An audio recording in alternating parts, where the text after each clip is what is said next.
Guys, welcome back to another edition of Han's Romanian Test Kitchen, where I'm cooking Romanian dishes that I've never tried to cook before. And today, we're doing a pretty special one.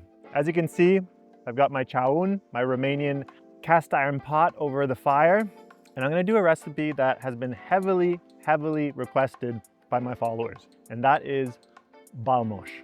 Now, balmosh is essentially a very dairy-heavy, creamy polenta dish.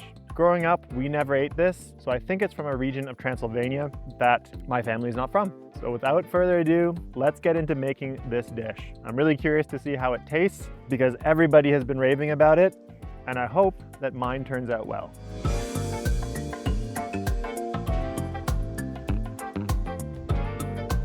So doing my research for this dish, I've seen that there's many different versions. There's ones that are thicker, there's ones that are creamier, there's ones that have giant chunks of cheese still unmelted inside the balmosh. For me, the one that looked most appealing is a super creamy and unctuous one where all the cheese is melted in. So that's what we're gonna do.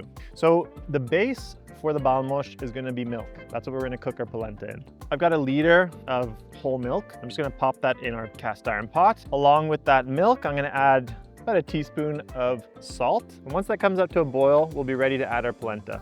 All right, our milk's bubbling away. So I'm gonna just slowly start adding our cornmeal, little by little so that it doesn't clump. We'll just keep on adding it until it's all incorporated. We're gonna bring this back up to a boil, stirring all the way until the cornmeal is thickened and we're starting to get something that looks a bit more like mamaliga or polenta. All right, our mamaliga has been cooking for about 5-10 minutes. It's gonna vary depending on the brand you use. You can see now it's really thickened up. So the next step for us is to add our cheese and then we're basically done.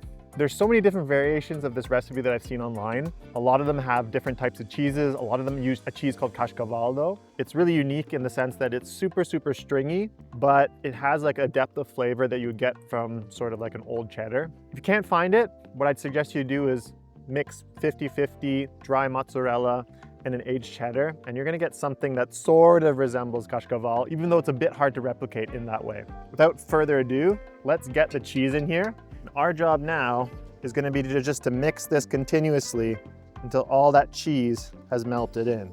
So I've been beating away at this balmosh to get all the cheese melted in, and now you can see that's all incorporated, and it's this very luscious, cheesy polenta. One thing I saw a lot of people do when they're eating balmosh was to drink a little bit of țuică, our Romanian plum brandy with it.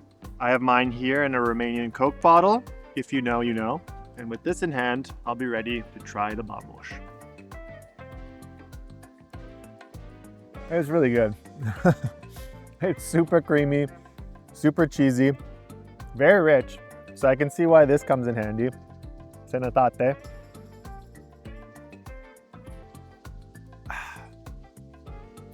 That's a very good match. I was trying to make it a little bit runnier, so maybe I would add a little bit more milk next time. But other than that, really good. Serve that with some grilled meat, serve it as a side. Or to be honest, do as the shepherds do and just have it as a meal with a little țuică. You're probably gonna be set for several hours. Definitely worth trying out this recipe. So that's it, guys. Balmosh success. We'll see you in the next video.